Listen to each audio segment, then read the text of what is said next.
اور میں نے تم کو اپنے کام کے لیے بنایا ہے، تو تم اور تمہارا بھائی دونوں ہماری نشانیاں لے کر جاؤ اور میری یاد میں سستی نہ کرنا۔ دونوں فرعون کے پاس جاؤ کہ وہ سرکش ہو رہا ہے، اور اس سے نرمی سے بات کرنا، شاید وہ غور کرے یا ڈر جائے۔ دونوں کہنے لگے کہ اے ہمارے پروردگار، ہمیں خوف ہے کہ وہ ہم پر زیادتی کرنے لگے یا زیادہ سرکش ہو جائے۔ اللہ نے فرمایا کہ ڈرو مت، میں تمہارے ساتھ ہوں کہ سنتا اور دیکھتا ہوں۔ اچھا تو اس کے پاس جاؤ اور کہو کہ ہم آپ کے پروردگار کے بھیجے ہوئے ہیں، تو بنی اسرائیل کو ہمارے ساتھ جانے کی اجازت دیجیے اور انہیں عذاب نہ کیجیے۔ ہم آپ کے پاس آپ کے پروردگار کی طرف سے نشانی لے کر آئے ہیں، اور جو ہدایت کی بات مانے اس کو سلامتی ہو۔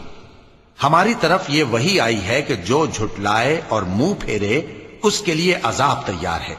غرض موسیٰ اور ہارون فرعون کے پاس گئے، اس نے کہا کہ موسیٰ، تمہارا پروردگار کون ہے؟ کہا کہ ہمارا پروردگار وہ ہے جس نے ہر چیز کو اس کی شکل و صورت بخشی، پھر راہ دکھائی۔